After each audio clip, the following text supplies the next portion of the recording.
All right.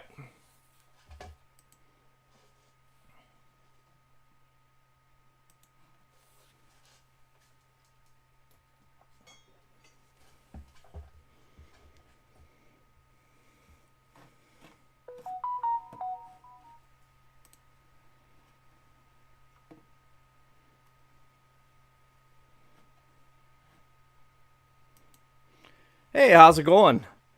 We got another live stream coming up with Launchkit marketing.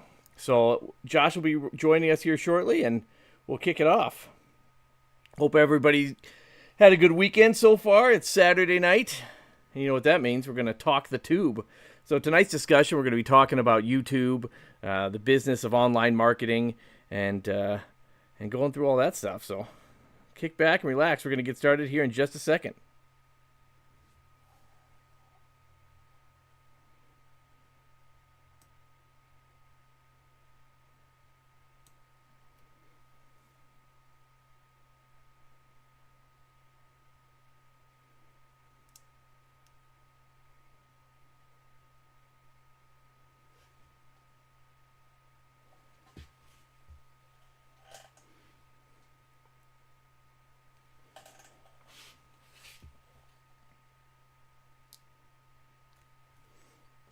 All right. So here we are. It's Saturday night, Saturday the 14th. Hopefully you had a lucky Friday the 13th. And I'm about to be joined with Josh Kelly, who's based out of Everett, Washington, and he's with a company called Launchkit Marketing. He is single-handedly responsible for an arm and a Greg. So he's a guy that, well, it isn't. But Josh, welcome. How are you? I'm doing fantastic.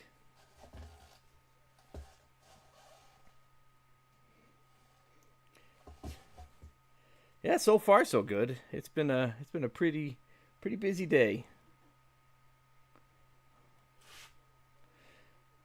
I am. Hold on, we can't see you in the. Oh, there you are. Yeah, no. What about you, Josh? What are you doing? Everybody out there can see you in TV land. So, what are you smoking tonight?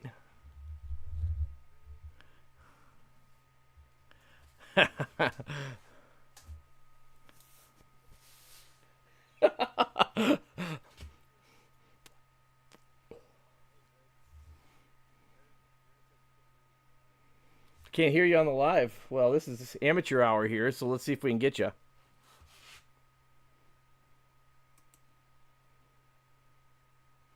Hmm. Can't hear you on the live.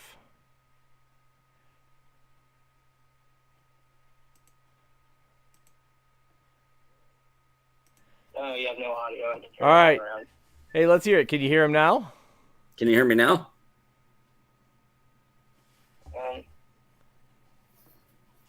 Um, Hold on. I'll call you back. Yeah. So thanks for bearing with us, everybody. As you can tell, we have no idea what we're doing. No, we're new to this. I have a background in photography, but videography and YouTube streaming and different studios, and it's totally different thing. So we're all learning. Probably can't hear me anyway. So can you hear me, Greg? I can hear you. Hmm. So how do we do this here? Let me click on this. We might have to restart this live stream here. Hello.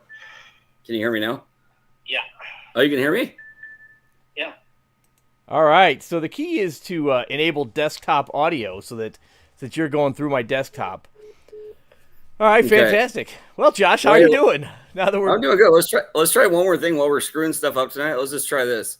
Let me know if I cut out, okay? Yeah, you just cut out. I still can't hear you.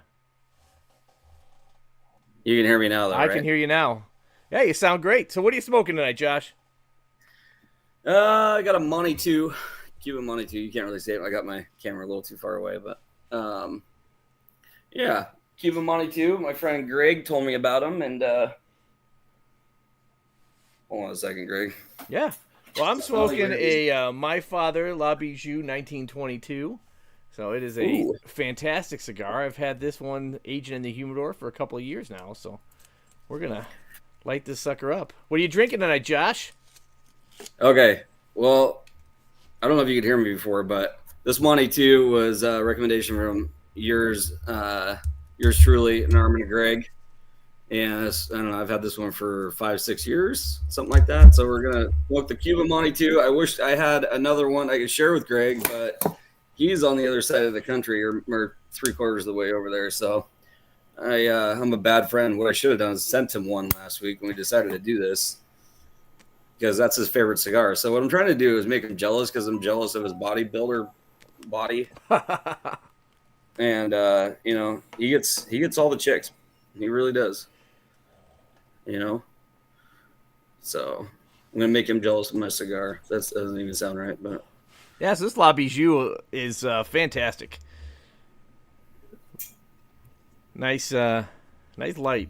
Tonight I'll be drinking the Fargo Brewing Company. Last time we went with Bemidji. Now we're going the other direction. And I got the O-Fest, Oktoberfest beer with toast, toffee, and crisp. So, that sounds like dessert. yeah, I'll let you know how it is. All right, this is what I'm drinking. It's a Fremont Lush again. Going with the Lush. Good choice, my man. Pretty good, but I'm gonna double up on you. I probably seem like a total alcoholic tonight, but that's okay. I'm gonna go with the Balvenie 12. That's why we do it at 10:30 at night, Central Daylight Time. As you can see, I've had a couple drabs of this before. I even pulled out, I have a couple of these nice glasses. I even pulled one of these out tonight. Oh, nice. I'm usually like a solo cup, red solo cup kind of guy, just all discreet. Nice. But You're churching it up for us. I'm totally churching it up, man. Anything for you, Greg. All right, that's a good start. Look at the color on that.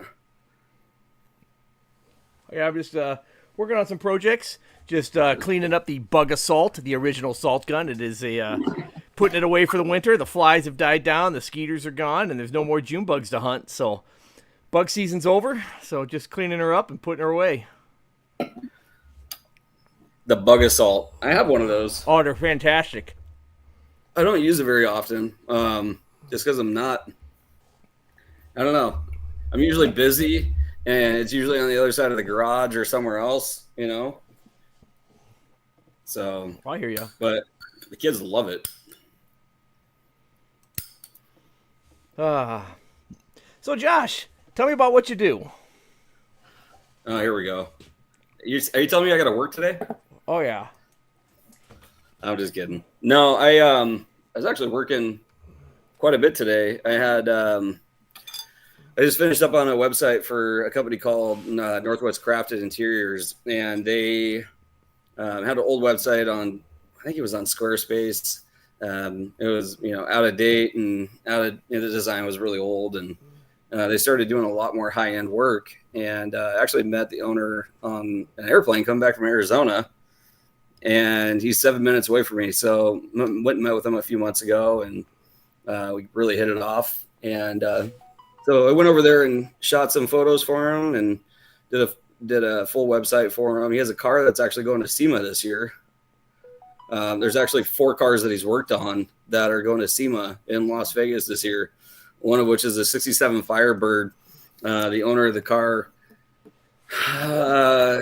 conservatively has $750,000 into it. So $150,000 on the paint job, $150K on in the engine, and he didn't really tell me how much the interior was, but there's actually 4 cars turned out beautiful whenever they're that are going to SEMA for him. And it's cool though, because having clients, like a lot of marketing agencies have clients where you never really, they don't ever really get to see you, and everything's on a Zoom call or whatever. Like I have clients in Denver and Michigan and a few other places, and I'll jump on a plane and go meet with them. And I think that's what really sets me apart. I mean, I started this company a couple of years ago. I've been marketing for a long time though, and I just really enjoy the face-to-face camaraderie and the ability to go sit down with a client and hang out with them at their business, kind of see the full deal and how they're running the business, so I can get a better idea of how to build them a website.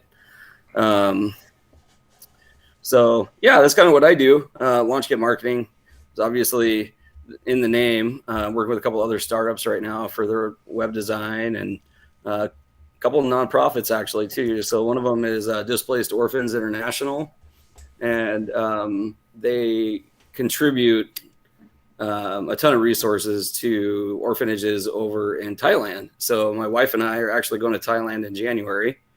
They asked us to be on the board of directors. I built the website for them, pro bono, because I really believed in the cause. 100% of the proceeds go to the kids in the orphanages, and right now there's a civil war on the border of Burma and Thailand, and there's a lot of kids that are without homes. So we're gonna go do that, and a lot of my business is for local businesses or some of a couple of large corporations, but I really enjoy the nonprofit work that I do because I don't want them to get online and find a marketing agency that's going to build them a website that first doesn't represent them, and then for them to have to pay an arm and a leg, not an arm and a Greg, for the website. So I enjoy it.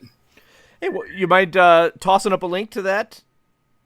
And yeah. we'll put it in the description when we post this chat live. It might be some people that are interested in helping out. Yeah, I mean, it wasn't really intended on me talking about that tonight at all. Yeah. I was just kind of going down the line. I'm like, okay, what do I do? Yeah, well, if you couldn't tell, we're winging it here. Yes, we are. So I'm going to turn my chat on here, and then I will drop the link for you, Greg. Appreciate it. This Displaced Orphans. And then I'll put another website on here. Let's see. Northwest Crafted.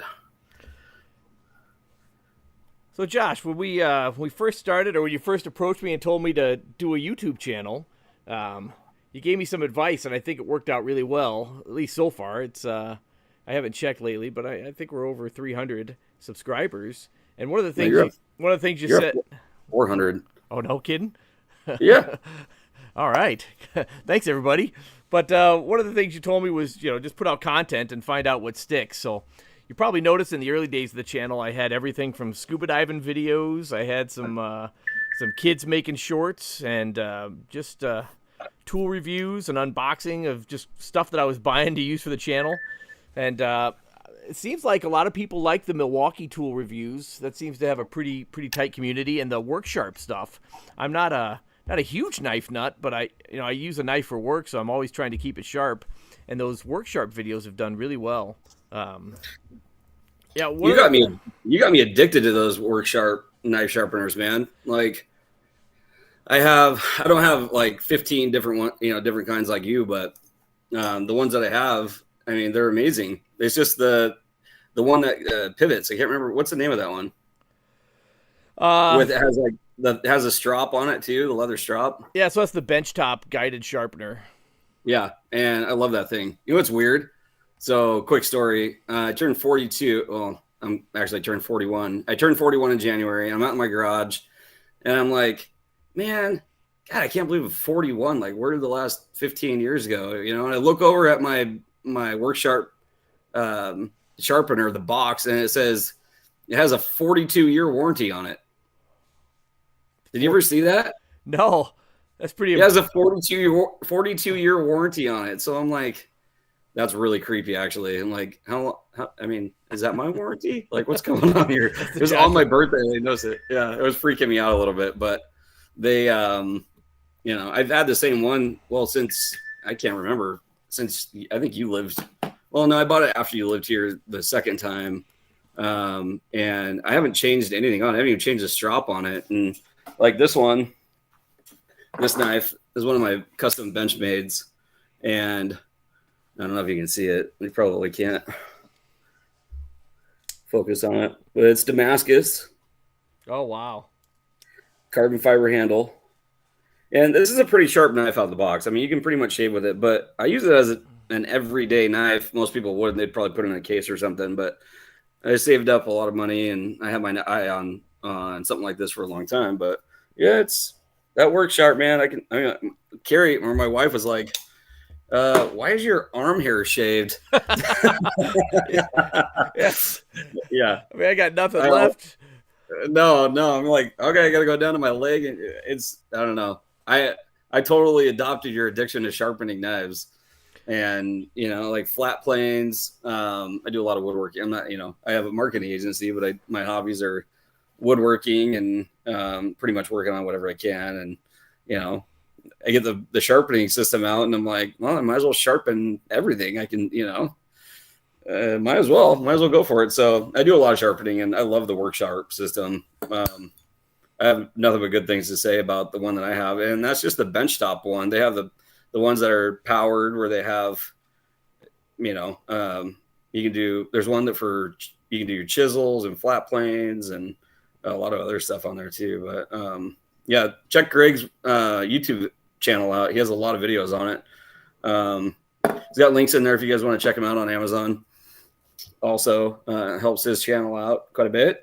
And I think you're up to like $5 in there, right, Greg? Yeah, something like that. Yeah. We're talking on like thousands of dollars worth of camera equipment. And No, my wife would kill me if I did that. oh my God. Well, it's funny. You get on YouTube and they're like, oh, buy my course on, affiliate marketing, make millions overnight, and you're like, okay, well, nobody I know can put out 165 videos in 5 weeks like you can, Greg. All their affiliate links are on there. We got, 1,500 clicks on the affiliate links and you're like $5. You're like, yes, I can buy myself a coffee. There you go. Yeah, but I mean, affiliate marketing is good though. I mean, there's a lot of other avenues for affiliate marketing. I mean, you can do sponsorships on your YouTube channel. For me, like my channel, Launchkit, on YouTube, I don't have a lot of videos on there, but I'm going to start shooting some videos for you guys. So if you are interested in starting a business or building a website, I can help you out with that because I went through hell and back, a lot of sleepless nights, tons of research on the right program to use, the plugins. I've taught myself SEO and web design over the last 10 years. And I'm going to start doing some videos on that, Greg. Yeah, I think that's a great idea. Yeah. But I mean, really like what we talked about when you were starting your channel and we were just chatting like we are in the garage right now. And I'm like, you know what? If I show Greg the path to success on YouTube and I tell him, hey, you need to have this much content done and you don't go off the gas pedal, just stay with it, stick with it, even though you might think things are slow for a while, just keep on shooting video and posting it. I'm like, if I tell Greg that, I know he's going to do it, So for me, like half the battle is finding somebody that, it's one thing to give somebody advice, but it's a whole other thing for somebody to actually take your advice. So Greg has over 165 videos online right now. A lot of them are just funny shorts, and he has some longer videos for sharpening live streams like today. But he's got a lot of view time on there. I think you went from I think you had 360 subscribers last Saturday when we tried to do this, and then that's crazy. You're over 400 now. And a lot of your shorts are at over 12,000 views on them. Some of your last videos you went from like 90 views on a video to, you have 1,000 on one of them now. No way. Yeah. Which one? Yeah. I knew you were going to ask me. I know I got to look it up. Oh, that's all right. No, that's all right. And there's somebody named Aaron that's supposed to be chatting in the live chat. Are you on that on your channel? Can you see the people? Anybody watching? First of all. Oh yeah, we have 5 people watching. Holy cow, that's a new record for an Arm and a Greg. It must be Josh. Having you on is what bringing people to the channel, I think. No, not at all. Like I probably, you probably have like 100 on there if it wasn't for me. Yeah. So I'm looking at your channel right now, and videos. Let's see here. I'm just going to go to popular. All right. So the easy way to hair shaving sharpness. It's a full review on the Worksharp system. You have 969 views. 969. Awesome. Yep. And then these 6 items will give you sharper blades. You got 610 on that. The guided field sharpener, you got 550. When you first started, I mean, just like anything, like you just have to catch traction. And I think when you do something that you're passionate about and you're shooting video about something you're passionate about, it really makes a big difference, right? Because you have a couple like Akaso camera reviews on here on video. Like some of the first ones you've done, they only have 12 views on there. So you're talking about like, you're the math whiz. Yeah. You're the math whiz. I don't know. You go from 12 views to 980. Well, I mean, those early videos, it was just me trying to figure out what the heck YouTube was. I mean, I didn't even know how to upload a video, and I didn't know how to edit. I didn't know how to record. I still don't know how to edit, but I do know how to upload. So, I try to do a couple of shorts a night, just sitting in my garage. I have about 15 minutes dedicated to shorts, and then I try to do 45 minutes of filming or editing every night. So I kind of gotten into a rhythm where I got 3 videos a week. So I have a Monday, a Wednesday, and a Friday long form video. I try to keep them a little short. But I tried something different. You'll see next week. I actually started writing a script instead of just stumbling through. So I mean, they're not great scripts, but at least keeps me on track. So hopefully the quality of the video starts going up. And so I've done quite a few videos with my brother. He's actually the one that got me into videography. I've done a lot of photography and, through high school and college and as a hobby. And then when I started this marketing agency, I just realized how powerful video was, and my brother loves video. He loves editing, and he's really helped me out a lot. Actually talked to him before I got on this one. Going to help me set up my lighting a little bit. I'm not great with lighting. I'm more, photography for me was more like cars and landscape. So setting this up took me a little bit, he's like, take your damn hat off. I'm like, no, dude, like, I don't want to take my hat off. I look like I got a helmet head going on right now. Yeah, we're just chilling here, man. It's just us hanging out in the garage with some friends. It's that's kind of the whole vibe of the channel that I'm going for. I don't care. Wisco Bass says, I never end videos asking for subs or likes. My kids, they're always like, oh, what's up, guys? Don't forget to smash that like button. And when I see that, I'm like, I have never hit the like button because someone has asked me to.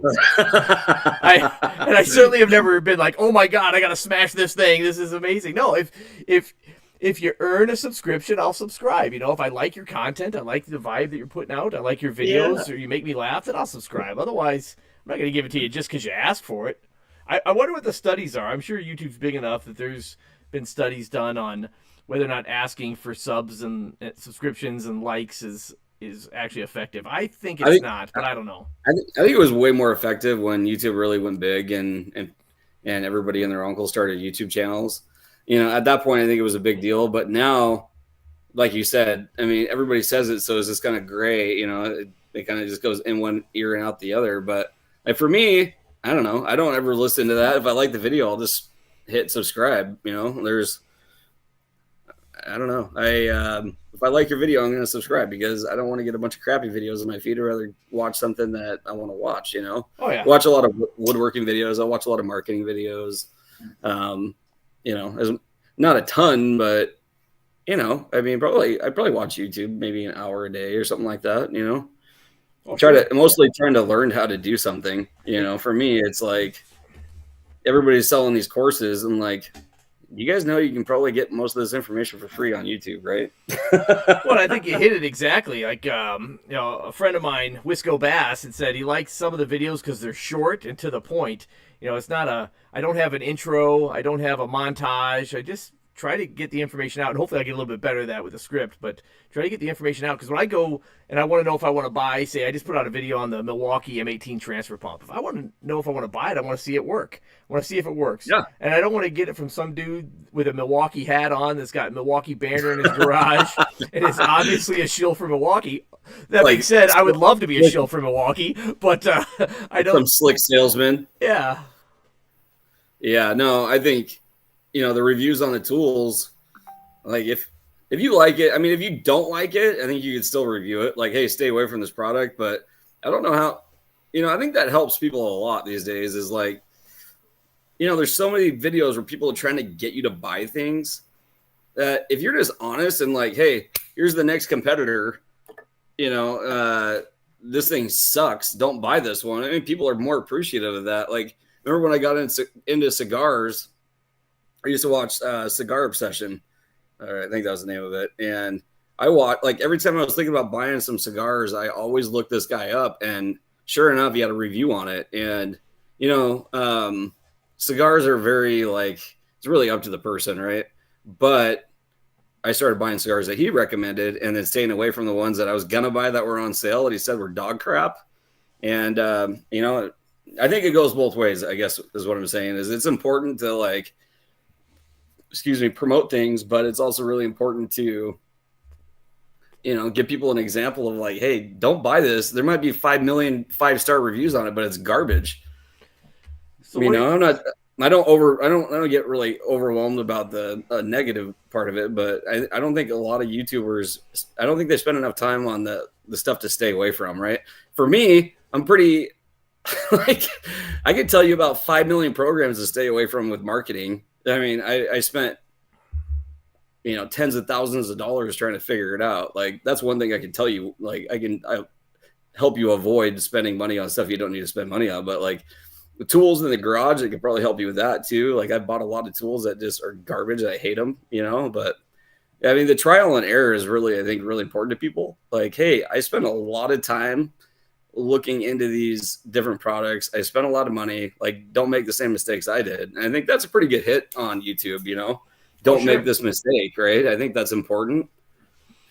You know, I mean, people that are on YouTube looking for advice, they probably don't have anybody to call. They don't have, maybe they don't have a friend or somebody that's actually doing what they're in, you know, doing what they're into. So it's kind of, I don't know, for me, so many people are like, oh my God, this is amazing. We'll do this one, you know, buy this one. Well, what about the other ones that you tried out where I'm looking at them and they're half the price, right? Absolutely. So, yeah. So what do you think? I'm looking at getting some merch. Any thoughts on that? When I say merch, I talk about stickers I can give out for free. But dude, don't get me started on merch, man. Let's get your subscribers up to like a couple grand. I agree. Like a couple thousand. But I mean, if you want to hand them out to the kids and stuff like that, I mean, they're cheap. There's God, what is it? Oh, the big one where I mean, I printed all my business cards through them. A Vista print or something? Yeah, Vistaprint, and then they have links on there for products and merch. Those are pretty decent. Like I ordered some stuff for Launchkit. Ordered a jacket and a hat through them, and like, you know, like some mouse pads and pens and stuff like that. And it was pretty good. But I think if you're gonna design your own stuff, you can. There's some better options out there. And one of the examples is so for Northwest Crafted Interiors, my latest client.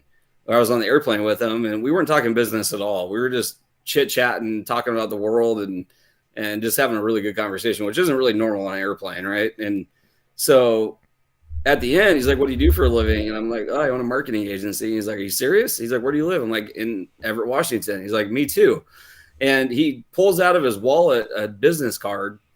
And this business card, I should have brought it with me to the video today, but it's laser etched like metal steel, so it has like a honeycomb and it has his logo on it, and like that's sitting on my desk in my office. Like I'm never going to get rid of that, right? So I think when it comes to merch, you know, business cards, that kind of thing, I don't know, like I think those are probably like $20 a card, something like that. And for me it makes sense because I'm not handing out business cards all the time. Oh sure. But if you're going to buy merch, I'd just say bite the bullet. You get the better quality, like if you're getting T-shirts, you know, that kind of thing. No, it's really just like the stickers. So I produce really two styles of videos. I kind of have the normal videos that I watch, like the I don't know what you call them, the how-to videos or the products to avoid. I haven't gotten to a lot of how-to videos other than sharpening. I got some pretty good videos in the pipeline for that, but I also, the shorts are completely different. It's almost like it's another channel because I just post like kind of just Midwest, Wisconsin, Minnesota humor, and those have gotten, I mean, that's where all the subscribers come from. So I almost feel bad that I don't do long form videos like that, but I can come up with a reaction and people seem to like it, but I don't know that I could actually come up with a long video like that. I don't think you give yourself enough credit, man. Like I was talking to my brother yesterday and about your videos. He's like, I only check out the channel. So he looks up an Armin and Greg and instantly he starts cracking up. Your videos are freaking hilarious. And I love the fact that you're not afraid to sample somebody else's video and add a spin on it.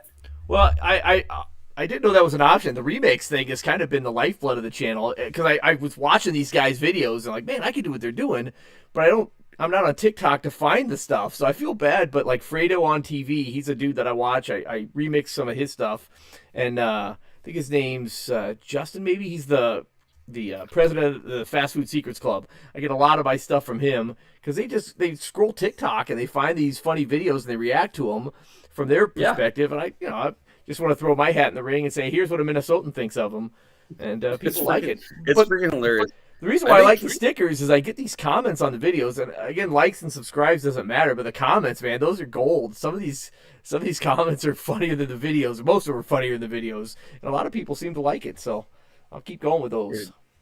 Okay, so let me look. Hey, problem solved. This one's got, dude, you hit a new record. You have 13,000 views on this one. On which one? Hold on.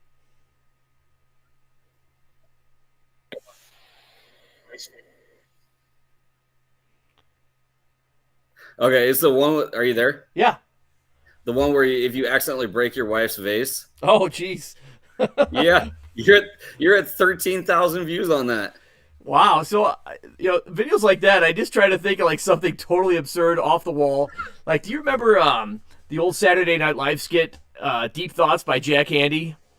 Yeah. So, like, one of the funniest ones ever was Deep Thoughts by Jack Handy. He's like, one time I told my nephew I was going to take him to Disney World, but instead I drove him to an old burnt-out warehouse and told him Disney World burned down. He cried and cried. I was going to, something like that. He's like, and then I was going to take him to the real Disney World, but it was getting late. And so, like that Deep Thought sums up my humor perfectly. And so I try to make videos like that, like, leaving my kids in the Walmart parking lot at 2 a.m. and they won't let it go, or, Is that okay? I got to ask you, is that a true story? Well, of course it's true. No, of course not. Oh, shit. I was like, well, I remember when you guys was it Jack, when you guys lived a couple doors down? Oh, yeah. And you guys came down and you guys had a drink with us and hung out with us. And I'm like, where's the baby? Oh, he's sleeping. And I'm like, you guys are down 2 doors down. They're like, he's good. I mean, nothing's going to hurt him. We got a baby monitor. Like, he's sleeping. Dude, that was your 5th, right? Yeah, 4th. He was the 4th. No. Oh, wait. Yeah, Maggie then. Yeah, you're right. Yeah, you're right. It's been a long time, man, but I just remember that. And I'm like, and we had just had our first, and we're like, first parent syndrome. We're like hovering, and she's crying when we put her down to sleep. And I'm like, oh my God, I can't handle it. I have to go hold her, and you're like, what's going to happen? She's going to cry herself to sleep. She's going to be fine. Yeah, well, you take parent advice from a guy that leaves his kid in the Walmart parking lot at 3 a.m. for 2 hours. You didn't leave your kid in the Walmart parking lot. I know. I mean, if you left one of your kids in the Walmart parking lot, it'd probably be in your state, and somebody would come along and be like, "Oh, bless your heart. Let me just, I'll call your parents for you." Like here in Everett, you'd probably never see your kid again, so it's a little bit different. Yeah. So Wisco Bass. That's my real. So I like dark humor, and there's a dark humor joke, and I don't know if I can be that edgy on YouTube because I try to keep it at least Dude, PG. spin it up, man. Yeah, so you gotta be yourself. Well, hey, the cool thing is your face isn't on there because you won't put your face on there. So take advantage of that. Oh, that's right. Well, I got a step ladder because my real ladder left when I was 5. But it's that kind of dark humor. But the problem is you don't know who's watching, and I don't want. Who cares? It's that Minnesota nice. I don't want to make people angry, so I don't get that edgy. Hey, man, you could get a lot more edgier than that. Look what's going on in the world right now. Yeah, I know, but people don't need edgy. People need funny and cute and but dark humor is, dude. The dark humor is freaking hilarious. I don't know. I mean, the one where the guy's running on the Minnesotans are prepared for ice. # Minnesota on your channel. The one where the dude's running on, like literally, like just running on the ice. Oh my God! I'm probably about. I would say I'm probably 11,000 views out of 12,000 views on that one. Well, that one I was just, I got a skate sharpener. I did some videos on that, and I was sharpening skates. So I'm watching that. I'm like, dude needs ice skates. I'm like, you know what? That could be a short. And so I just opened up YouTube real quick, shot the short. I'm always, sitting at this workbench right here. And that's where I record all my shorts. Even if I find something and I'm out on the road, I'll like text it to me or I'll write it down, and then I don't record the videos until I get back to my happy place here in the shop. Yeah, you got your comfort zone there. One of these days, I'm gonna get your face on a YouTube channel, though. Probably not till I'm retired. Yeah, it's just I got a really good job. They haven't told me I couldn't do YouTube, but I never asked. And just doing humor. I don't want to do anything that's offensive or bring shame upon the company. So I just I just keep it quiet and don't show my face. So seems to work out. Nobody wants to see me anyway. So you probably don't want me to mention your last name on here, then, right? No, let's keep that out. Oh my gosh! Although I did have an old high school buddy call me up and say, "Hey, are you on YouTube?" And I said, "Yeah." He's like, "Dude, this dude that just looks or sounds just like you was no way showed up in my feed," and I'm like, "No way, that's incredible." I said, "Did you like and subscribe?" Are you kidding me? No, dead serious. Dude. How does that happen? You only have 400 subscribers. Well, I know, but I would have shared. You figure if that one video had like a couple thousand views and a couple hundred subscribers, I mean, 99% of the people that are watching aren't subscribing. They're just going through, scrolling. They're just, vegging, trying to forget about life for a while, trying to get a laugh, zoning out before bed. So, they're not gonna hit like. Humor is the best medicine, man. It really is. I don't know. I think penicillin's up there. Well, you can't. Yeah, it's hard to live without penicillin for sure, right? Especially all the different countries you've been to. How many countries have you been? How many countries have you been to, Greg? Oh, I don't know. I think we counted. We counted once. Remember? Oh yeah. So I mean, I've been all in North America. I haven't been. The only places I've been in like Latin America, South America would be Haiti and Cuba, and then been in most of Southeast Asia and Asia, and a big chunk of Europe. At least the ones that have a coastline. Yeah. A couple places in Africa and the Middle East. Been a lot of those places. You probably can't see this, man. My goal here in the near future is to set up a camera. Like I have this guy here. I was trying to set that up where I could switch cameras during a live feed. Have like 2 different cameras set up. That way I could do like a close-up shot. But you remember this lighter? Yeah, absolutely. Yeah, this is the one you got me. It says look ahead. USS John C. Stennis. CVN 74. 74. That was my last ship. Yeah, man. I remember. I can't remember. Like I had another brass lighter, a Zippo. I think you dropped it in the river or something. I can't remember. You're like, hey, I owe you a lighter. You brought me this one. I'm like, this is like 10 times better than the one I had. But yeah, I keep that one pretty handy. I use it all the time. I just put one of those Zippo inserts in it. Oh yeah, that's awesome. The torch. Oh, you got the torch insert. That's fantastic. Yeah, it works really good. But anyway, I digress. I'm like a little like 8-year-old ADD kid where I like squirrel. I get sidetracked. All right, so you want to have some real talk tonight? You want to talk about something? Yeah, sure. Okay, what do you want to talk about, man? So, yeah, what's on your mind? What's on my mind? Yeah, man. I mean, you don't have a face on here. Let's talk about it. Oh well, again, like I said, I just I don't want to. Videos aren't about me. They're about the stuff I'm reviewing, whether or not I like it, and and other people's content. People want that personal touch, man.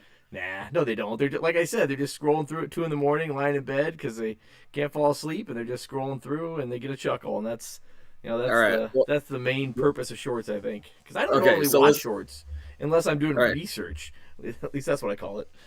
Dude, I get stuck on shorts. Like, I'll go to your YouTube channel, I'll watch all yours, and I'm like, and then I just keep on going. I'm like, okay, it's been like 45 minutes. I got to stop this. This is like death scrolling. I don't know what's going on. I just get caught in a loop. But all right, well, let's talk about something else, Greg. Let's talk about motivation. Yeah, sure.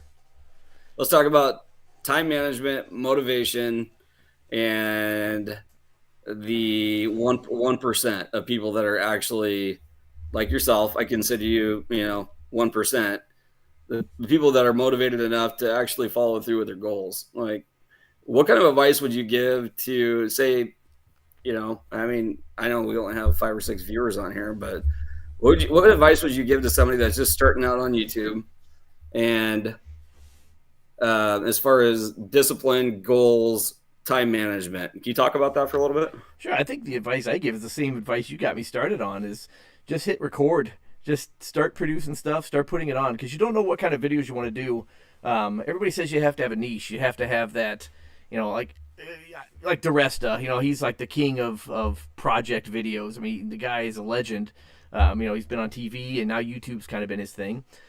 But he doesn't do fishing videos, or you watch, I watch this woodworker, Stumpy Nubs. He doesn't show knife sharpening videos, or you watch, any of the other YouTube channels that people watch. Mr. Beast, he's not doing a product review on a Milwaukee drill one video and then doing something else the other.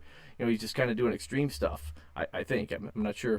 But, Yeah, no, he was stacking school buses the other day. He was trying to stack as many school buses on top of each other as he could. Jeez. Whatever. See, I want to be that big where I can stack school buses. Like, yeah, I mean, 1,000 school buses. I'm going to stack them. But I think here's my feeling though. Here's where I'm going to go with this, and you can correct me or change the direction of this conversation if you want. This is your channel, but I think there's a lot of people out there that are down in the dumps, maybe not real confident with the way things are going in the world, and the humor part of it and the encouragement part of it are huge. We talked about, hey, what kind of videos do you want to shoot, right? And I think that working on stuff, fixing stuff, making recommendations on tools, that stuff is awesome. But I still think that you need to work on a project and just give people advice because, yeah, I mean, whether you want to believe it or not, you've been my mentor for 15 years? No, I haven't been your mentor. Yeah, dude, the day I met you, you were my mentor. Well, I'm not trying to exaggerate. I'm being dead serious. Like, I've learned more from you than I've learned from, pretty much anybody else in my life. And I know you're blushing right now, but that's okay. Nobody can see you. I think I've never I've given so many people advice, right? And here's my thing. You inspired me. First of all, I went to Boeing for 10 years. You've inspired me to start working on stuff and bettering my life and my surroundings, my family, my house, and time management. I mean, you name it, you've helped me with that. But, I've tried to do the same for other people. And it's frustrating to me because a lot of people smile and nod and they want the advice, but then they don't do anything with it. That's true. I mean, I don't know. That's the most frustrating part of my life is for me, I just have a heart for, I want to help people, hey, what are you passionate about? Do something to make money at it, and then you don't have to worry about it anymore. And here you are, 5 weeks into it and you have 160 videos online. And you're probably, and I can say this because I know you, but you're not trying hard.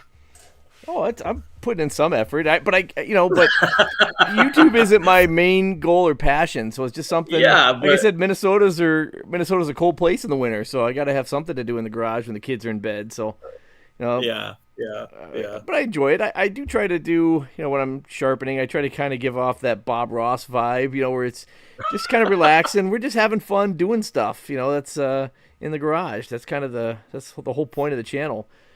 But I probably got the perspective, after I kicked my crack addiction and got out of prison, I just really got a new lease on life. You're so full of crap, dude. That really gave me a different outlook on things. Greg, I will tell you this. I know you don't give yourself any credit because you're humble, but they don't make them like you very often. They really don't. I remember when you were moving out of the house, when you were on duty out here in Everett, and you were cleaning the house because you guys were moving out and you got stationed somewhere else. I was over there and you were replacing parts and you took the stovetop off and replaced the stovetop because you got a scratch on it. You're very thorough, responsible. And I think that really comes down to a lot of the military. You were an officer in the Navy for a very long time. And I don't want to give out too much information here I wasn't in the military or civil service, but I think that discipline part was your responsibility part. I think it's cool. And, I love watching your videos. Maybe I'm just selfish. I wanted you to start a YouTube channel so I could watch more of your videos. But yeah, you got some funny stuff on here, dude. Every time if I'm around somebody, I tell them the story about how you started a YouTube channel and I show him a couple, my nephew, he is, how old is Zachary? Oh my gosh. Late 20 or no, mid 20s. He's Okay, I think he's like 24. That's terrible. I know, terrible dates. And I was hanging out with him. I'm like, hey, check this guy out. And he starts cracking up. So you're appealing to not just, you have a pretty wide spectrum of people that you're appealing to because you're funny, man. I mean, I guess with that face, you have to be funny, right? That's right. I mean, that's why I don't show it. Anyway, we don't have to get into more of that, but I just wanted to, you know what? If people are watching, they need to know how awesome an Arm and a Greg is. I appreciate it, Josh. Wouldn't be here without you. Man. Yeah. So, so a couple future projects. We started when I did that transfer pump video. We were pumping the water out of the boat, and that's a boat that I pulled out of the bottom of a lake, and we face for radio. But we pulled that out, and I used that boat. That boat's probably boated a couple dozen muskies, and so it's funny. My kids, they we're gonna get rid of the boat, and they're like, we want a boat because a buddy of theirs has his own boat. He's a kid, and his parents let him take it out. It's just got a 9.9 on it, and my little boat has a 7.5 horsepower. The one we were taking the water out. And the kid's like, we want a boat. I'm like, we don't have a boat. And they're like, oh, yeah, we do. It's in the backyard. Can we redo it? And I didn't have a good reason to say no. I thought that'd be a great project for the kids and I to do together. So we started taping it, and so we'll have that coming out. We're probably not going to post those videos till spring because winter here is pretty inhospitable. Not sure why we live here, but we do. And it's just a little crazy. But we got all the water out. Today we actually took all the decking and all the cup holders and rod holders and stuff out of it. So this wait, I kind of blanked out for a second. What boat is this? A new one? No, it's the old green boat that I had. The one that we went muskie fishing with. Exactly. We didn't catch a muskie that trip, but get ready to head out muskie fishing this Wednesday with Wisco Bass. So it'll be to our super secret location. Wisco Bass? Yeah. Is that a buddy? Is that the buddy that you've been talking about? Replaced me with? He's in the chat right now. That's right. He's the replacement Josh. Well, there's no replacement for Josh. He's Josh 2.0, new and improved. I hope you fall in the water. No, so we're going out, and we'll be. I probably won't film any videos there unless we catch a muskie, and then I'll film it just for personal use. Dude, but just put on your camera on a chest thing, dude. No, I mean, why not? No. I don't know. Go. See if you can figure out. Okay, I have a challenge for you. All right. All right. Are you ready? This is a technology challenge. I want to challenge you to go live on YouTube on your boat while reeling in a muskie. I don't know that it takes too long to go live. That's as you saw at the beginning of this live feed. YouTube. Yeah, but we had to download a studio program for us to go live together because last time my audio didn't pick up. But dude, just literally get on Amazon, buy a $10 chest holster for your phone, have the camera pointing out, and then hit go live on YouTube. It's the button on the top right. Yeah, but that's all you got to do. No, to go live on YouTube, you have to set up the stream, so you have to give it a title and a description, then whether it's for kids or not, and then you go through and it verifies you. I mean, you could do it, but I don't know. Dude, I can go live on my channel in like 30 seconds. Yeah, that might be it. But again, I try not to bring work home, and I try not to bring YouTube. I wouldn't say it's work because I enjoy it. It's supposed to be fun. Yeah, I was gonna say it's not fun. Work, is it? I don't know. It's just personal time. I didn't realize that our conversation tonight was work. I'm sorry, Greg. No, it's not work. But I'm saying, the fishing time is personal. I don't want to be filming YouTube videos. It's just awkward. I don't think Wisco Bass would appreciate it either. It's his boat. Well, Wisco Bass, I am jealous. I've been on a muskie trip with Greg before. I flew out there, and I flew to Milwaukee, didn't I? Yeah, flew into Milwaukee. Yeah, I had a great trip with him. I didn't get invited back though, so I don't think I'm at the level of fisherman that Greg is, or maybe you are, Wisco. So, he's more of a fisherman than I am. Yeah, I do remember that. The hell is it like a paddlefish? Oh yeah, so those we caught those paddlefish. Some people call them spoonbills. Dude, those things are massive. They're like prehistoric. Remember, I hooked into that one, and I was fighting it for like 10 minutes, and I thought it was a giant muskie. I was so excited because I've never caught a muskie, and I'm like leaned back on this thing. I'm fighting for all my life to get this fish. Like I was determined, like fly halfway across the country to go on a muskie trip. And my arms, I could barely lift my arms. Got like 2 hours of sleep at night, and I'm gonna get this fish in. I never saw the fish, but based on the fact that I think it was on the bottom. It was definitely one of those spoonbills. Do you remember how high that lure went in the air when it spit it? That's why I swear to God, it was a rocket straight out of the water. I've never seen a lure shoot out of the water that high. Like it was insane, and it landed in the boat. Remember that? Oh yeah, Wisco bass. insane. Did you catch any paddlefish last trip? I don't remember if they're even running yet. I remember there were a few, but we didn't. I mean, you're not allowed to target them, but a lot of times you'll throw out a lure. A lot of people do, especially if DNR's usually out there, so you got those fish are ancient monsters and they're spawning, so you try to leave them alone. But the problem is, I wasn't trying to mess with it. Oh, I know. I mean, you just when you throw out a lure, especially a deep diver or crankbait or something, you just you just run over the top of them, and then you foul hook them and foul hooking one of those beasts. You're in for a long fight. It's a lot of fun, but you're tired afterwards. And I've caught a bunch. I thought I had a great white shark on there or something. It's incredible, but man, it wears you out. That's why I just don't want to catch them. You're not supposed to, and I just don't want to because it's just not. It wears you down. Those big carp out there, those are fun too. We caught out there a couple years ago with my brother-in-law, and it was 60 pounds. That was my biggest carp. Thing was huge. That's a huge carp, dude. Huge. I couldn't believe it. See, here in Washington, like, I don't know. Like, I love to fish. I'll fish for whatever. I don't care if it's in a mud puddle. But it's nice to take a fish home and eat it. Like, you can eat salmon out here. Oh, you can eat walleye out there. You got walleye out there. You know what's funny is... walleye is like some of the best eating fish ever, man. I know you hate fish, though. Well, I don't hate it, but I've been fishing that same area, which is known for walleyes. It's not, I mean, there's some musky fishermen out there too, but it's just known for saugers and walleyes. And I've never caught a walleye there. I've caught monsters, smallmouth. I've caught carp and paddlefish and pike, and even caught crappie and bluegill there, but I've never caught a walleye. I just never target them. I'm out there for one thing and one thing only, and that's a 48-inch plus muskie. And I've caught a couple. What year was that we went? Do you remember? That would have been 3 years ago. So it would have been right before the November before the COVID stuff started. Are you sure? Yeah, it would have been like 2019, maybe 2018. Okay. Because I moved here in 2017. That's when I got stationed in Fargo. Dude, it wasn't 2019. There's no way. I went on that trip to Canada in 2019. It was a couple years before that. It had to be 2018. I moved here in 17, in October of 17, I think, into this house. So you think it was 18 then? Yeah, I think it was 2018. I could go look at the pictures and find out. I'm looking for them. I got to pull up this picture of this paddlefish. Yeah, they're pretty impressive creatures. They are definitely animals. That's for sure. They're not fish. They're animals. They're crazy looking. I have nightmares about them sometimes.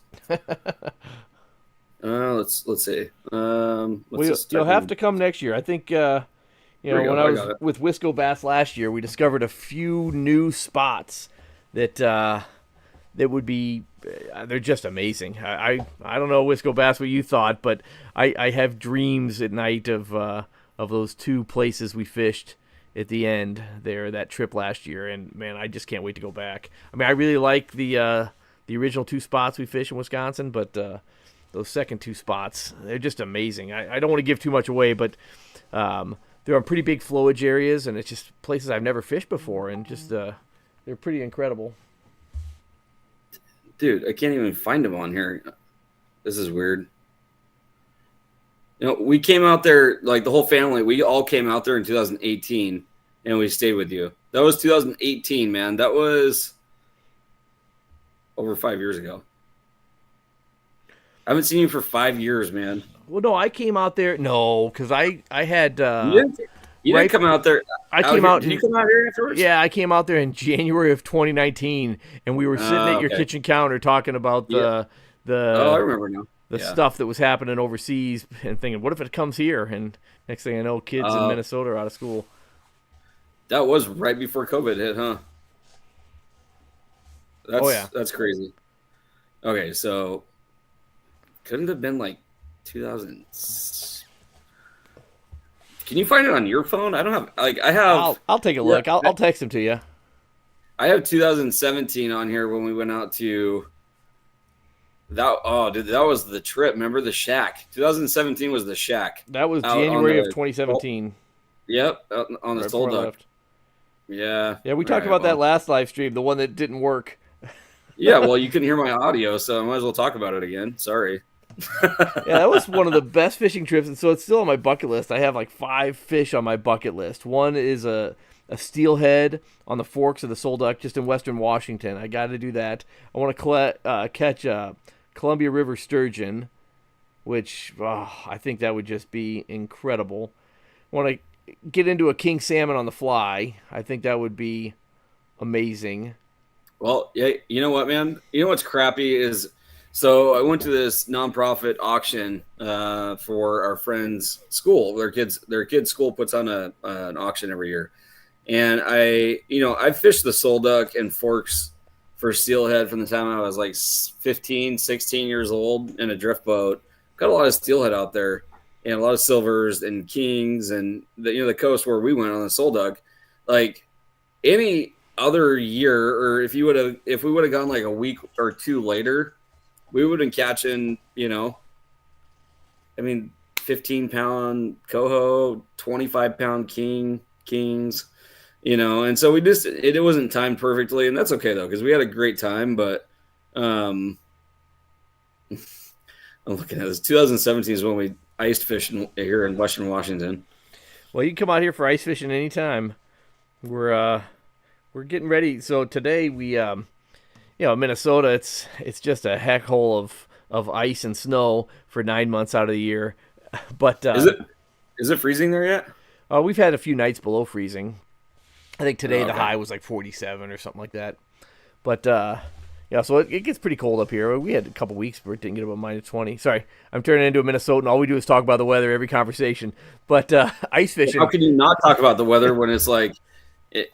I mean, it's crazy, man. Like 70 below with the wind chill out there. It's insane. But we so today we started getting the ice fishing stuff prepped because usually around Halloween, mid-October to the end of October, we start getting our first snowstorm, and usually around Thanksgiving you can get out there and do some ice fishing. But we started getting the shack and everything all set to come back to the house. I got to get my Mustang. I got a '67 Mustang. We put that in storage for the winter and then bring all the ice fishing stuff. I got rid of my snowmobile, but You did? I did. The problem was the one I had wouldn't pull my shack. I got a 3-person Otter. I think it's a resort or Nice. the Otter cabin, but it's a tow behind flip over style, and my snowmobile just wouldn't pull it. It just wasn't strong enough, and it didn't have big enough lugs on the treads, so on the track. So I'll have to get a new snowmobile this year. I was actually thinking about a side by side with with tracks on it. I've always wanted one of those, or one of those That- snowcats or something. I don't know. Yeah. See if I can find something Oh, used and cool. cheap. They're you can always find them out here. They're pretty cheap. I got a buddy that has a 2 seat. I mean, you would need a 12-seater for your family, but he's got a 2-seater Maverick. God, I can't. It's a road tax. I can't remember what the name of the side by side is, but that guy's got like $35,000 into this thing. Yeah, no, that's not They're- me. My wife would kill me. Those are big money, man. Like I couldn't believe how much he spent on that thing. He loves it. He had a blast. He has a blast with it. But holy crap, man! Those are, But yeah, I think like you don't need to go 80 miles an hour, obviously. No, I just need to pull You just need 8,000 the torque pounds. more than anything. How much? No. I'd say my shack. I've done some customization to it. I've added like a center console to it, put some other stuff on it, and when I got it loaded, it probably weighs about 250 pounds. And then if I got a kid or a couple kids with me, it has to be able to hold that because I'll train them together. I'll actually have my snowmobile attached to my shack, and then behind that I tow another sled that has our gear and usually kids in it. So I got like a train that I pull across the snow. That's cool. It's fun. I love that. And then the little trailer that I have for the snowmobile, I'll pull that up to the gas station. Kids will get snacks and stuff, and we'll go up, especially like on snow days or weekends. We'll go into town in the snowmobile with a little sled behind it, and it's a lot of fun up here. I'd still prefer Florida weather in the winter, but it is what it is. Well, how far away are you from retirement? Do you think, like conservatively? Well, retired from the Navy in October 2020, and Right. probably I don't know. I don't know that I'd want to retire. Maybe 5, 10 years, something like that. I'm guessing. Well, at that point, you can do whatever the heck you want, right? Oh sure. I mean, I still got I got one kid in college, and then we'll see. I'll have Dude, that blows my mind that she's in college. That's absolutely crazy.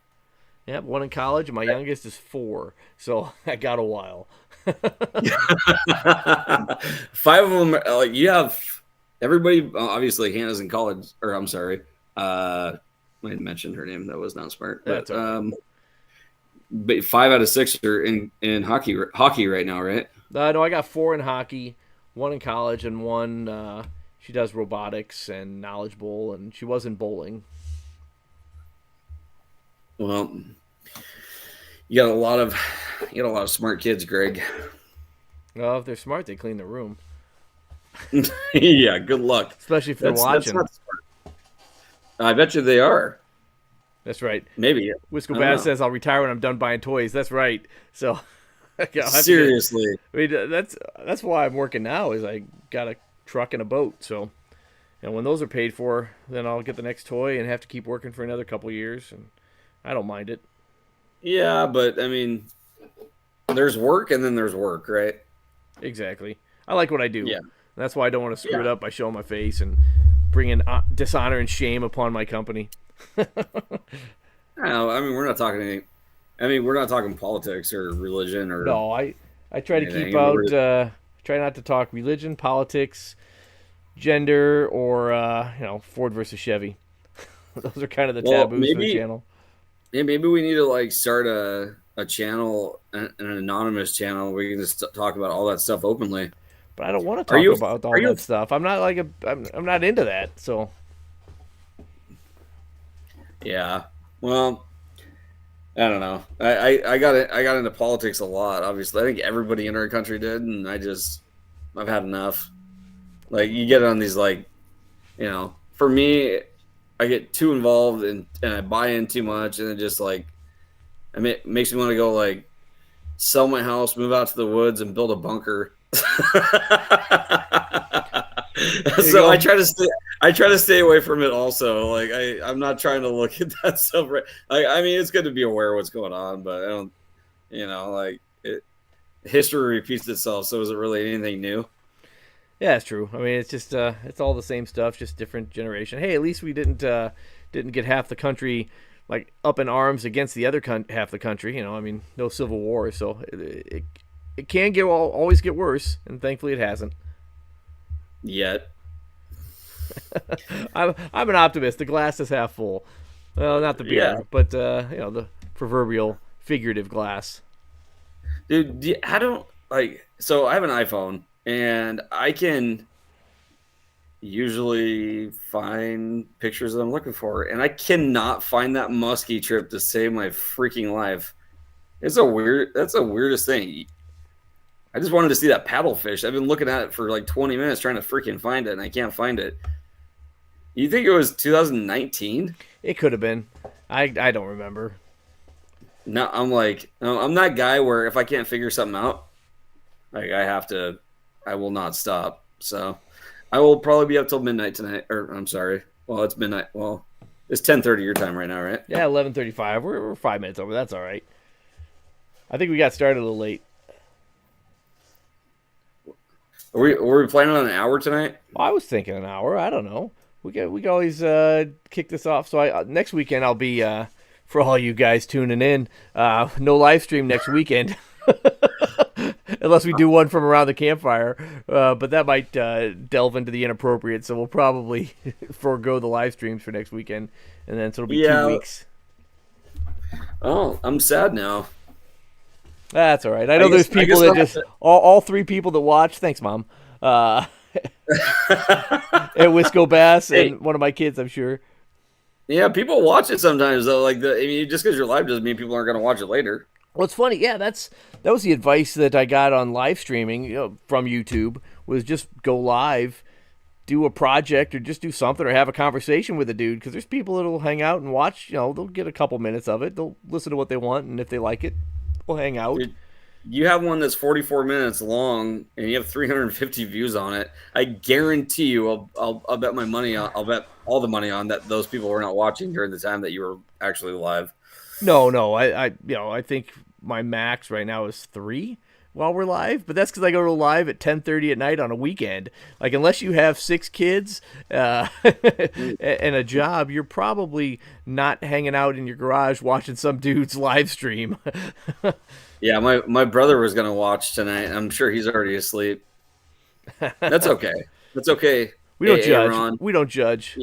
No, I judge you, Aaron. It's okay. I was counting on that 4th viewer tonight, and I'm just very disappointed. I thought my brother would, come through. Maybe is he on there? Can you see? I can't look at your live right now. No, you know what? Maybe next, maybe Wisco Bass. Maybe we convince him to get in on a live stream. He has a channel.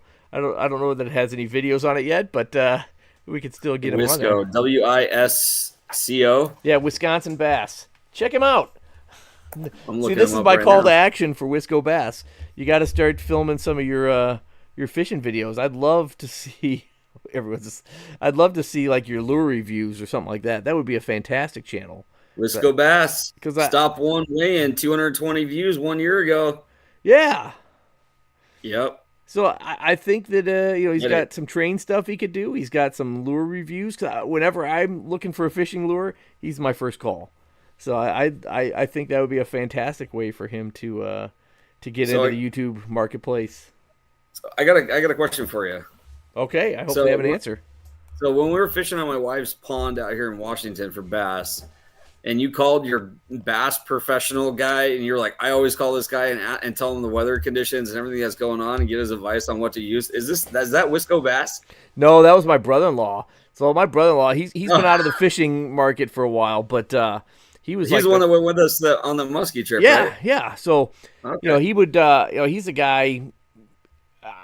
I could just call and say, okay. And it's funny when I talk to him. So if you're watching, keep it up because I love it. But I could call him. There's no, hey, how's it going? There's no hi. It's just pass your. It's like a Navy conversation. Pass your traffic. Say what you need to say. Get an answer. Hang up. So there's no bye bye. It's just incredible. So I just call him up. I'll be like, he'll pick up the phone. I'm like, okay, 75 degrees, partly cloudy, water stained green, water temperatures 72, and he'll just say. Black spinnerbait, white spinnerbait, wacky worm with a brown tinge to it. Anything else? Nope, that's it. All right, thanks, bye. And that's it. Like those, those we'll have and I might not talk to him for months, and I can just call him up, and I know that that's the conversation we're gonna have. At least on the phone. When in person, it's a lot different, but it's fun. Yeah, I remember. So I was over in Idaho, and it's an undisclosed location. I'll put it that way. And they have these huge. Lots of those in the fishing world. Lots of undisclosed locations. I'll just put it this way: there's a lake in Idaho where the Navy does submarine testing. I'll let you look it up. I know where it is. I've been there. I bet you have. Anyway, so they have 30-pound plus rainbow trout in there, called Girard rainbows. And I've been out there like 8 times. I've trolled, I've casted. I mean, it was like our muskie trip every single time, right? I've caught a couple kokanee out of there, and that was it. And so I called this guide one of the last years I went out there, and I was like, you know what? I'm gonna hire a guide. It was $800 for a day. Ooh, $800. We're looking at doing it. I've done guides before, and especially ice fishing stuff. I mean. Sometimes you just want to get out there, and the nice thing about guides is, and they know you do this too, is you go out and you just learn the techniques, you learn the spots, and then you're on your own the next couple times. I know we're talking about doing a guide. If we strike out for the first day or two on this next trip, we're looking at calling a guide for the rest of the trip. You just don't want to, if you only get one weekend, like this muskie fishing trip, I get one weekend or one, it's a 4 or 5 day trip a year. You don't want to waste your time trying to find fish, figure out what they want. Are they there? Where are they? And you go to a wrong spot. Like Wisco Bass says, we've struck out for the last 2 years. It's time to time is money, and you want to maximize your fishing time. So Well, you got to spend a whatever little money. you and your brother-in-law did the next year after I went. Oh my God, we caught 7 muskie in one day that year. That was I unprecedented. picked the wrong freaking year to go. And we've had like 3 muskie days before. We've had, I think, 5 or 7 muskie trips in 4 or 5 days, but we had 7 in a day. I think we caught 11 total in 4 days. It was incredible. And we caught them everywhere. Everywhere we went. They weren't small. They No. weren't small either. I think I caught the smallest one, and it was like 38. Dude, maybe you should, instead of an arm and a Greg, I mean, you can still be an arm and a Greg. Fishing channels are huge, man. Yeah, I mean, you live, breathe, and die by fishing. Like, okay. You've gone fishing with me. And hold on. we fished a lot together. All right, here's the thing. I mean, That's your decompression time. Well, right. When I'm there, I don't drink. Like I barely like take a sip of a soda or beer or anything like that. I don't eat while we're fishing. I just fish. Like I just fish and smoke cigars. Like so managing a YouTube live stream or a YouTube video while I'm trying to fish, I just want to fish. Like I just like I can't even carry on a conversation with my wife and kids when I'm fishing. Like that's why when we go out like family fishing trips, I leave my rods in the garage because if I have a rod, it's just zone out time for Armin and Greg, and so I just don't even take a fishing pole out with me, and I don't fish. I think that's cool. I mean, I think that was what was really cool about that trip out to the coast out on the Soul Duck is we just, even though the salmon weren't coming through, like we just hiked and fly fished, and we've done that a few times, but we didn't really even talk that much. We were like separate, and we were just zoned in. And I mean, we fished non-stop. We stopped for lunch and made a fire on the rocks or whatever a couple times. But I don't know, man. Like for me, I just don't know. I grew up like I used to ride my 10-speed 2 miles to the lake when I was 12 years old, and I just get a worm and a bobber. I didn't know what the hell I was doing. I didn't have anybody to teach me, right? So it was crappie and bass and trout and everything else. But you're talking muskie, pike, walleye. Like I don't know anything about that, right? So for me, I kind of have to talk about it. When we go out to the coast for salmon, I'm like, this is what you use. Go to work, Like yeah, when we were out in Wisconsin on that muskie trip, I think I was just kind of like, I don't know what the hell I'm doing. Sure. Like you pulled out a lure that was like a foot long. I'm like, what the hell? Like, what is this? Well, and that's the thing. I mean, a guide will help you sort through all that stuff, and and they know what they're doing. They know what they're talking about. Hopefully, if you get a good one, and they'll help you cut through all the red tape and just figure out what's going to work or what's definitely not going to work. Yeah, so if I go back to Idaho, I'm going to call the guy up because I had he talked to me for like an hour on the phone. I was like, hey, I'm here with my family. We come out here every year and we love it out here. I mean, we thought about moving out there a lot because it's just beautiful country. And so we just started talking. And this is the thing I was going to tell you about, like, when you call your brother-in-law about the weather and everything else. This old man was like 70 years old and ran this charter boat, and he can charge whatever he wants because he has all the records on the lake, right?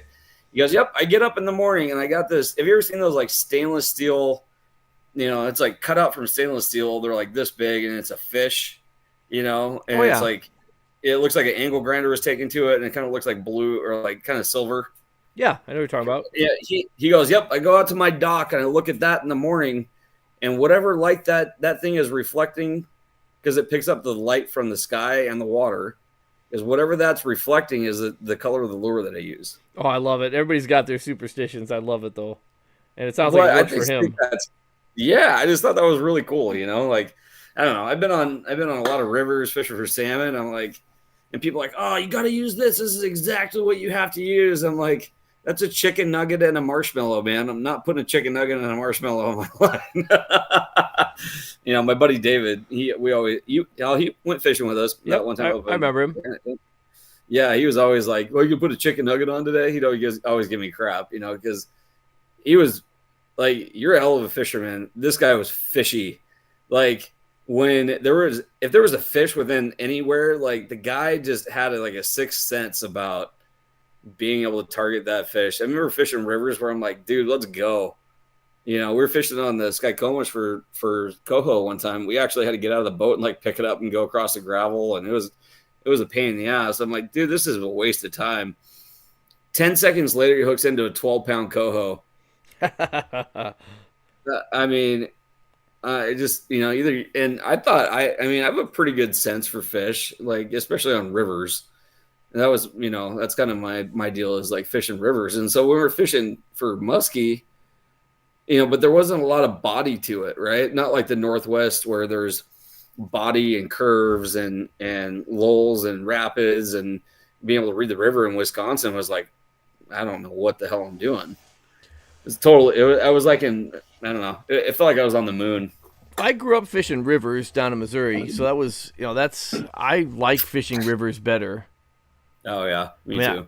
Lakes are, I live on, land of 10,000 lakes. We don't have a whole lot of, at least where I live, not a lot of great fishable rivers.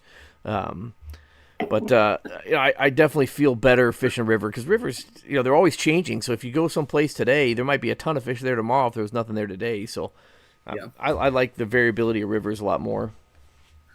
Dude, I just wish we would have timed that. I know we started on like, hey, let's talk about YouTube and marketing. Now we're talking about fishing. That's usually where conversations lead with us, I feel like. That's where all conversations should lead. The world would be a better place if that was the case.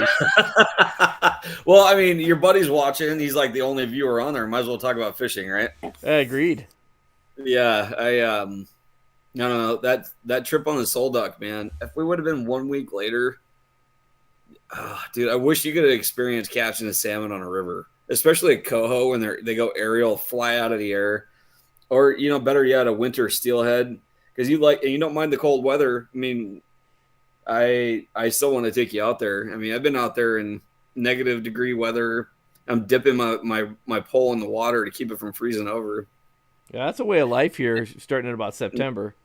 And he hook into a freaking prime 15-pound hen, a steelhead's chrome bright, sea light still on it, and she heads down the river, starts flying out of the water.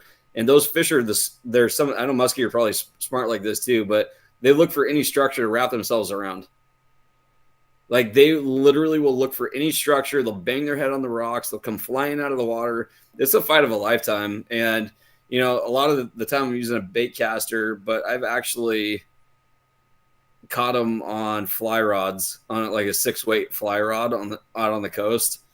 And I mean, it was like a river runs through it, man. Like you're going in the river. Like if you have to, you're following that river, that steelhead down the river, and it's the most epic fight you've ever been in. Yeah. And I'm sure muskie's a lot like that. I never, I did my best. I don't think I casted 10,000 times, but I put some good work in there. Got that nice catfish off the dock. Oh sure, and that's just like with the salmon. I'm sure once a muskie's on the line, he's in charge.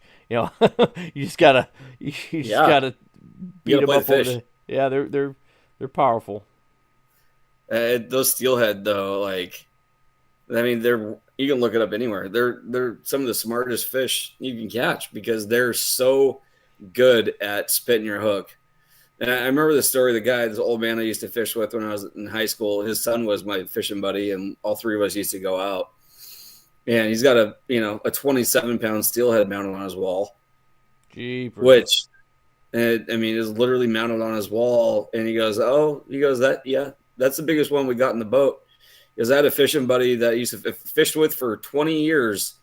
And the fish that I had on made that one look like a guppy. I don't know. He goes, it had to have been 35 pounds. A 35-pound steelhead is, you're talking world record fishing, It got up to the side of the boat, and the guy misnetted it and hit it in the head and knocked the lure out of its mouth. Oh, that's heartbreaking. Willie goes, yep, never fished with him ever again. I'm like, do you even fish with him? I'm like, you fish with him for how long? He's never missed a fish, so you're gonna ditch him on the. He goes, that was a lifetime fish, man. I just, if I can't trust my fishing buddy to get the net down and get the fish in the net, I'm not going fishing with him. I'm like, oh my god, that's savage. He's like the nicest guy in the world too. I mean, like, you just give me the shirt off his back. I'm like, dang, dude. Like, I better not miss a fish if we're netting fish. Like, Oh man, I told you that story last weekend when our audio was cutting out. Though, remember, I was fishing in the Coho tournament out here, and I guarantee you it was first place. It had to have been 16, 17 pound Coho off the side of the boat, and the line snapped when I got the net right before I got the net underneath it, and it was swimming around our boat with a flasher in its mouth. And I was taking clothes off. I was getting ready to jump into Puget Sound, which is 45 degrees. And I have a hat for that team, for that fishing team. Like I was, like he lives 4 doors down. Like we have barbecues with him, hang out all the time, and I've been replaced since then. So I'm a little upset about it, to be honest with you. It wasn't my fault. This shit happens though. I mean, that's fishing, right? Especially fishing. Yeah, exactly. Just check your freaking knots, and I didn't tie his knots. Yeah, there's a lot of retying when it comes to musky fish. They have teeth. Oh, you got to go. Are you going like steel line, like your leader is steel leader, or what? No, I can't remember. I don't like steel leader because it just makes the lure do funny things. And we're fishing, at least the rivers we're fishing a lot of rocks. So the steel leader just weighs it down too much. So I just use a stout braid. Like I think I'm tying some more line on a couple rods tonight or tomorrow night, but right now I think most of them are 60, and then I have a few 80-pound braid. 80-pound braid? Yeah, and the only reason why I go that high for a couple of rods, like the crankbait rods, is because I'm just pulling it across rocks. And so it's going to get frayed. So that way I just have to retie a little bit less. So I'll use 80-pound. Yeah, 85-pound braids with Wisco Bass is spooling on. That way you don't need a leader. But it's just, if I were fishing a lake for muskie, I probably wouldn't go much higher than 50. So I can't remember. So you go your main line. You don't do a swivel and like a leader on there at all. You just go main line to your lure. I do. Holy crap! And it's been pretty successful. I don't lose a lot of fish. I just don't catch a lot of fish sometimes. But I haven't lost a lot of muskie because the line broke. The cool thing about braid though, it doesn't have the memory that mono or anything else does, because I think that's the main reason for salmon. When I go braid, then I put a big swivel on and a 30-pound test leader on there. That's because I don't want to mess up the braid, But I mean, I'm trolling though, so that's a lot different. Oh yeah, yeah. Which you hate trolling. I do. It's just because I'm such a fidgety guy. It is. So I like to cast and retrieve. I guess if I was desperate enough, I might troll, but haven't had to do much trolling.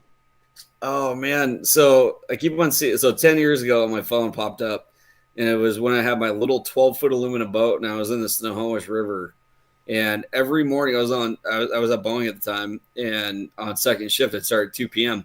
I'd get up at 4:30 in the morning, get my boat ready, and go down and launch the boat with an electric trolling motor and a 12-foot aluminum boat that leaked. And I would get my limit every single morning down there on Coho. And that was when we were pregnant with, it was 10 years ago. It was before that. Anyway, we had a freezer full of fish, and it got us through some tough times.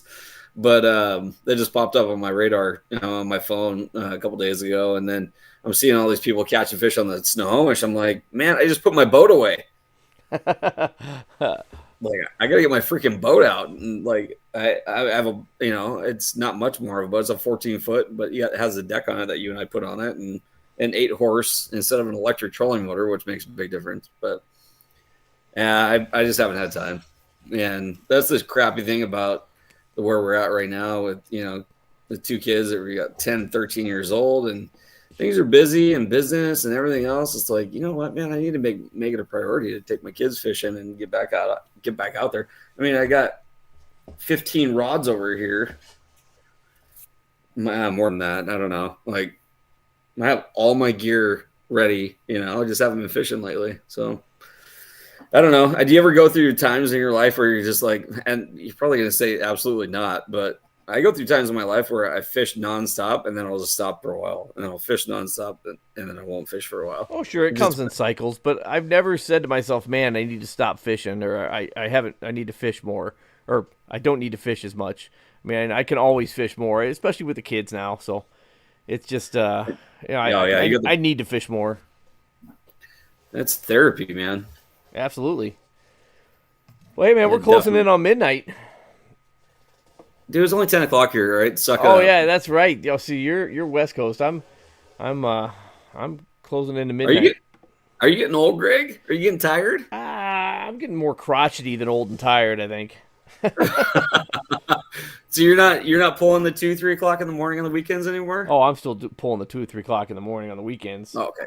All right. So I'm Absolutely. just boring. I'm just boring then. No, no, no, not at all. I'm just saying it's midnight.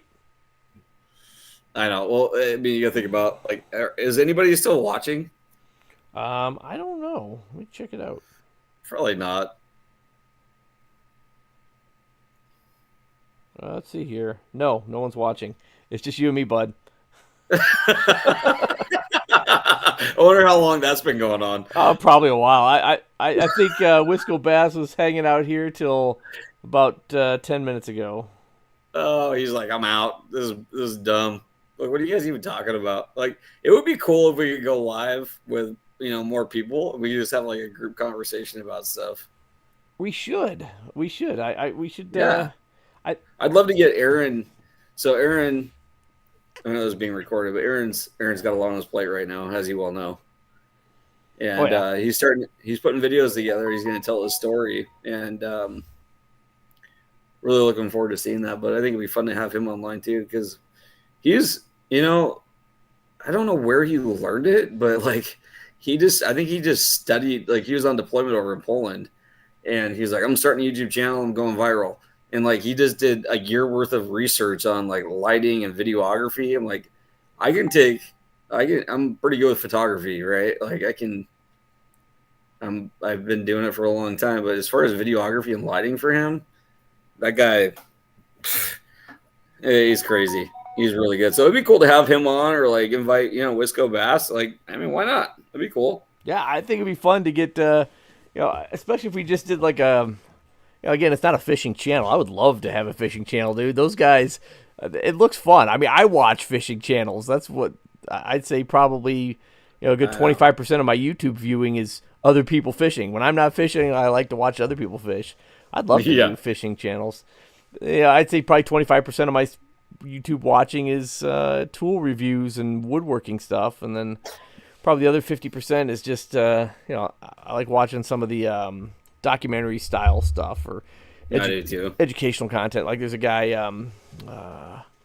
his name's Joe Scott. I can't remember. Answers with Joe, I think, is his YouTube channel. And I watch, Space Time, the PBS channel, and I watch Fraser Kane. He's a British Columbia guy, a Canadian that does space stuff. I like watching astronomy videos and physics videos. Like, Fermilab has a great YouTube channel if you want to check it out. Fermilab. I'm gonna look it up. Yeah, it's I can't remember the guy's name. It's late, but he's How do you spell it? Fermi. He's a fantastic channel on that kind of. And I watch a lot of like Mathologer and a couple math channels. I like that stuff. How Einstein saved magnet theory. Well, you're way too smart for me, Greg. No. I'm punching above my weight class right now for sure. If they dumb it down so that I can understand it, anybody can understand it. Yeah, but the crazy thing is you could probably teach the classes yourself. No. No. Yeah, right. Remember, I'm a mathematician, not a physicist. I mean, that's just the next step, right? No. Those guys are pretty specialized. All right, brother. Well, I'm glad we got a couple viewers tonight. Yeah. Hey, thanks, Wisco Bass. Yeah, I think. I mean, I think it's cool to go live. It's getting me more comfortable on the camera. Like, I'll start shooting more videos, Yeah. but I like doing it. It'd be also cool just to chat with you offline and catch up. And Absolutely. talk freely. Freely. Let's do it. Sounds good, man. Okay. Well, you're gonna be gone.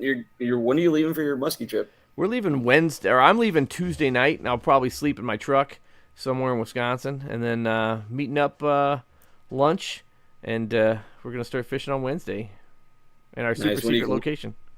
And you're coming home Monday or Tuesday or something? Yeah, I'll be home. I'll probably head into Milwaukee on Sunday, and then see my wife's folks, and then drive back on Monday morning. Okay, so I need to fly into Milwaukee on what day then? You can fly in on Tuesday. Relatives will pick you up. Next year, maybe. There you go. Perfect. Yeah, Consider it an we'll plan on it. invitation. All right. Well, as long as I'm invited, I don't want to invite myself. No, you're not. I'm inviting you. I know I've been replaced, so. No one can replace you, Josh. All right, brother. Well, hey, let's talk later this week or something, man. Sounds great. All right. Thanks, right. everybody. Hey, thanks for sticking around. All right, we'll talk to you later. All right. Bye. Bye.